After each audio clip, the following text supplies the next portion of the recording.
Jadi penyelenggaraan haji 2025 ini tetap akan berpedoman kepada ketentuan yang sudah ditetapkan di dalam KMA 131 bahwa seluruh layanan one stop service itu dimulai dari asrama. Jadi pelayanan satu atap yang melibatkan beberapa instansi terkait.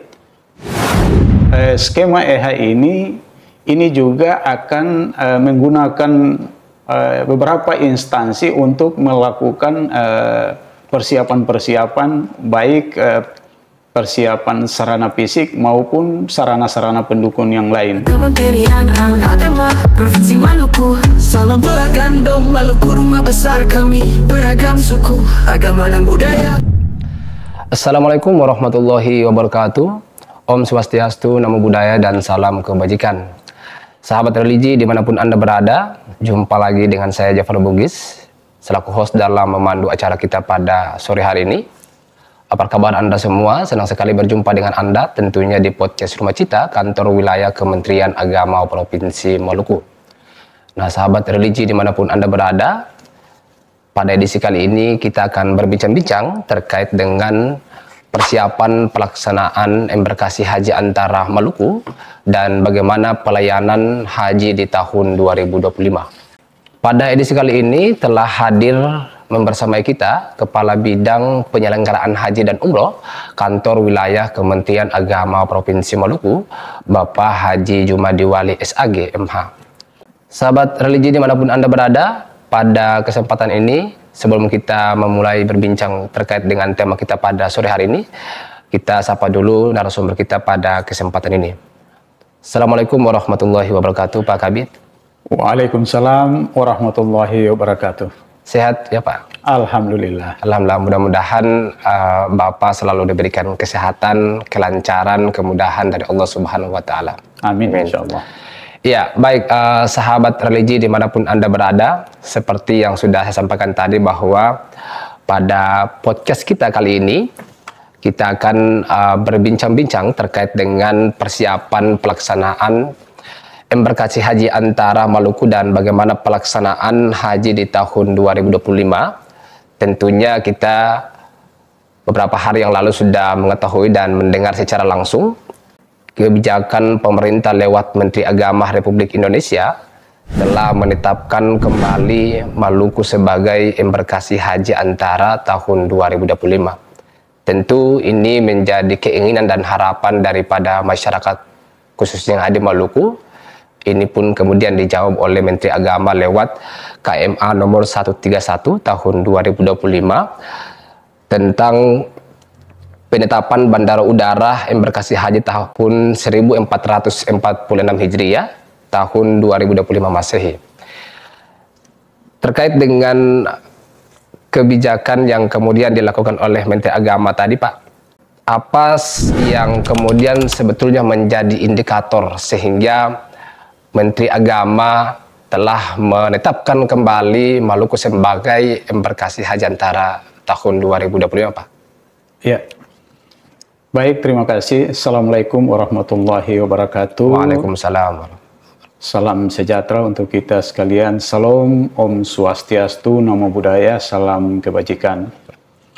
Terkait dengan Maluku ditetapkan sebagai embarkasi haji antara, tentu ini tidak lepas dari hasil visitasi yang dilakukan beberapa waktu yang lalu oleh Direktur Pelayanan Haji Dalam Negeri, kemudian ada timnya juga yang terdiri dari Kasubdit Asrama dan Kasubdit Transportasi yang setelah hadir di Maluku melakukan audiens juga dengan Pak Gubernur Maluku, kemudian melakukan visitasi di lapangan di asrama haji termasuk di Bandara Patimura Ambon. Maka hasil visitasi itu sudah barang tentu menjadi dasar untuk ditetapkan Maluku sebagai embarkasi haji antara. Dan sebagaimana kita ketahui bahwa penetapan Maluku sebagai embarkasi haji antara pada tahun 2025 ini merupakan tahun yang kedua. Artinya Maluku sudah mendapat kepercayaan dari pemerintah pusat, dalam hal ini Kementerian Agama, yang pada saat operasional haji tahun 2024 dianggap sukses dan berhasil dengan skema embarkasi haji antara. Sehingga atas dasar itulah pada tahun 2025 ini Maluku ditetapkan kembali sebagai embarkasi haji antara yang merupakan provinsi yang ke-6. Jadi ada total 6 provinsi di Indonesia yang ditetapkan sebagai penyelenggara haji dengan skema embarkasi haji antara. Mungkin itu. Ya, Pak, terima kasih atas gambarannya terkait dengan penetapan Maluku sebagai embarkasi haji antara tadi cukup luar biasa, walaupun memang begitu banyak hal yang harus dilalui, tetapi kemudian kita berhasil dan sukses untuk kemudian diberikan kepercayaan yang kedua kali dari pemerintah lewat Menteri Agama. Pertanyaan selanjutnya nih Pak, seperti apa sih pelaksanaan embarkasi haji antara di tahun 2025 ini? Apakah akan sama atau berbeda dengan skema EH di tahun 2024 kemarin, Pak? Iya. Jadi penyelenggaraan haji 2025 ini tetap akan berpedoman kepada ketentuan yang sudah ditetapkan di dalam KMA 131 bahwa seluruh layanan one stop service itu dimulai dari asrama. Jadi pelayanan satu atap yang melibatkan beberapa instansi terkait, mulai dari imigrasi, kemudian balai kekarantinaan kesehatan, kemudian bea cukai, itu seluruhnya akan berproses dari asrama haji Waiheru Ambon. Sehingga ini akan sama perlakuannya dengan pelayanan haji dengan skema EH di tahun 2024. Sebagaimana kita ketahui, skema EH ini juga akan menggunakan beberapa instansi untuk melakukan persiapan-persiapan, baik persiapan sarana fisik maupun sarana-sarana pendukung yang lain. Sebagaimana kita ketahui, kemarin sebelum operasional haji di bulan Mei nanti, insya Allah, beberapa bulan yang lalu itu dari Balai Kekarantinaan Kesehatan sudah melakukan ada istilah kesehatan namanya IKL. Mereka juga sudah melakukan persiapan-persiapan juga untuk mengevaluasi sejauh mana kesiapan asrama haji itu dari aspek kebersihan dan sanitasi. Mungkin itu. Iya Pak. Yang berikutnya nih Pak,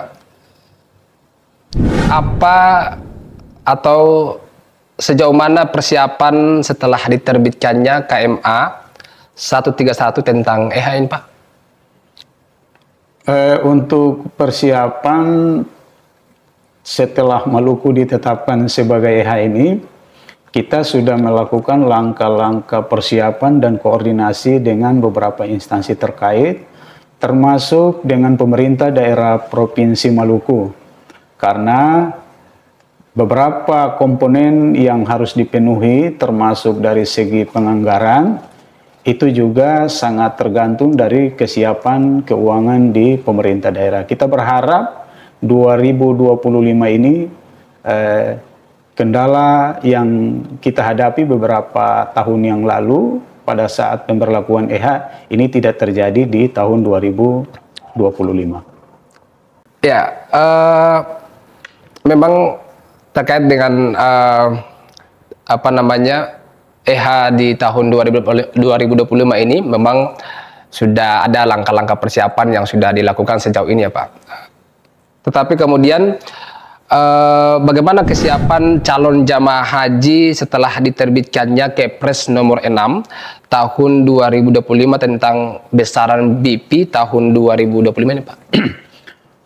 Untuk persiapan jamaah setelah dikeluarkannya keputusan Presiden tentang besaran biaya BP yang harus disetor oleh jamaah, jamaah sudah melakukan beberapa rangkaian persiapan, mulai dari kesiapan paspor, kemudian jamaah juga sudah melakukan biopisa, kemudian jamaah juga sudah melakukan pemeriksaan kesehatan dan dinyatakan istita'ah, sehingga jamaah alhamdulillah sampai saat ini setelah kita melakukan koordinasi tadi dengan BPS atau Bank Penerima Setoran, alhamdulillah kita mendapat laporan sampai dengan sore ini sudah total kurang lebih 70 jamaah yang melakukan pelunasan, kurang lebih sudah 6,45% dari total jamaah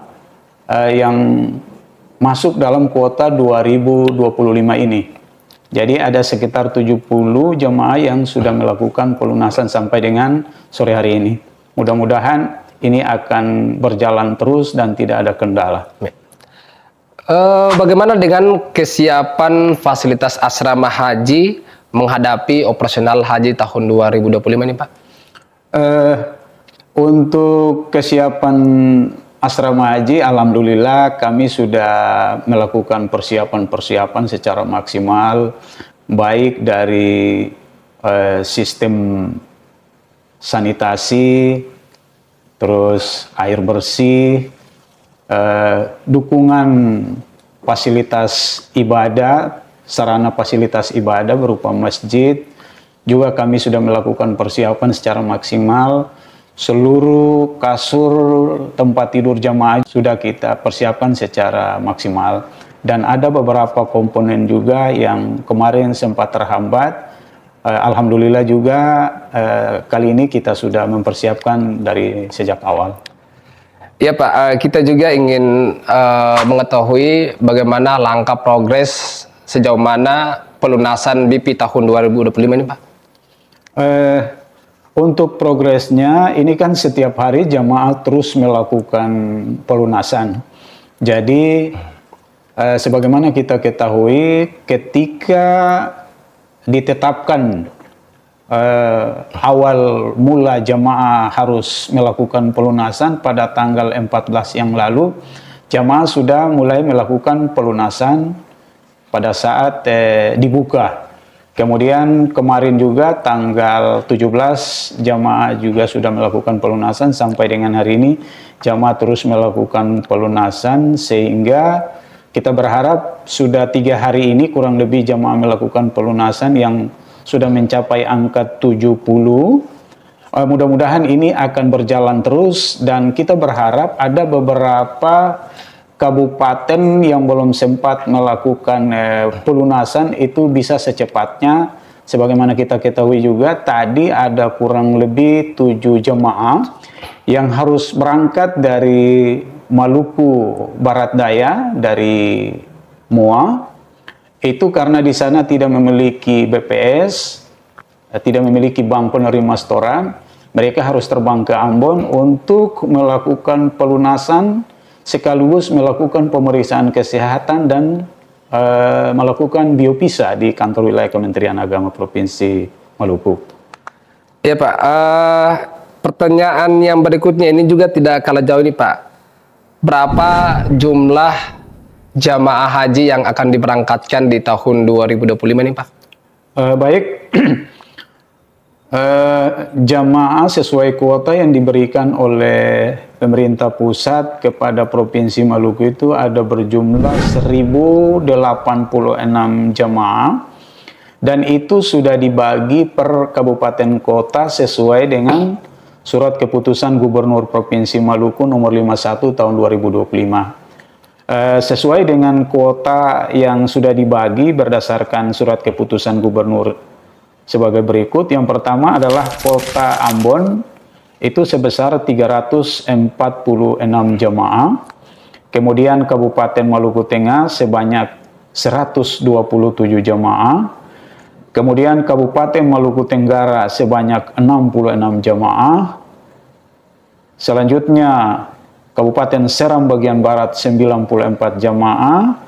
Seram bagian timur 94 jamaah, Kabupaten Kepulauan Aru 43 jamaah, Kabupaten Kepulauan Tanimbar 10 jamaah, kemudian Kabupaten Buru 94 jamaah, Kota Tual 100 jamaah, Kabupaten Buru Selatan 43 jamaah, Kabupaten Maluku Barat Daya 6 jamaah, ditambah dengan jamaah prioritas lansia sebanyak 54 jemaah, itu mencakup 9 kabupaten kota kecuali Maluku Barat Daya dan Kabupaten Kepulauan Tanimbar yang tidak ada jemaah prioritas lansia. Kemudian ditambah dengan petugas haji daerah sebanyak 9 jemaah, total keseluruhan adalah 1086 jemaah. Mudah-mudahan kita berharap kuota ini bisa diisi oleh seluruh jemaah dari kabupaten kota yang sudah ditetapkan berdasarkan surat keputusan Gubernur Provinsi Maluku. Ya, baik. Terakhir ini Pak, apa yang kemudian menjadi harapan untuk penyelenggaraan haji tahun 2025 Pak? Kita berharap mudah-mudahan penyelenggaraan haji di 2025 ini dengan tagline jamaah ramah lansia dan prioritas disabilitas, kita berharap ini bisa dirasakan oleh jamaah secara keseluruhan. Kepuasan jamaah itu menjadi harapan bagi kita selaku penyelenggara haji.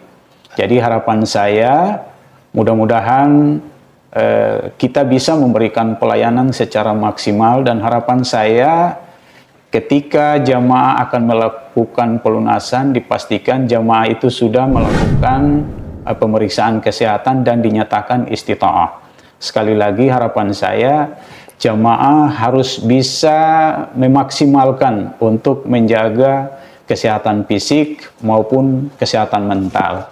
Karena pemeriksaan kesehatan itu juga melibatkan unsur-unsur kejiwaan yang harus menjadi kelengkapan istita'ah itu sendiri. Kita tahu bahwa pengalaman beberapa tahun yang lalu kita mendapatkan jamaah itu tingkat depresinya itu cukup tinggi. Jadi sekali lagi kita berharap jamaah mengedepankan kemampuan istita'ah dan bisa dinyatakan layak untuk berangkat. Jadi bukan secara formal saja, tapi betul-betul itu berdasarkan penilaian objektif dari teman-teman dari Kementerian Kesehatan. Oh ya Pak, mungkin ada pesan yang ingin Bapak sampaikan kepada calon jamaah haji yang mungkin masih dalam tahapan proses pelunasan BIP ini Pak?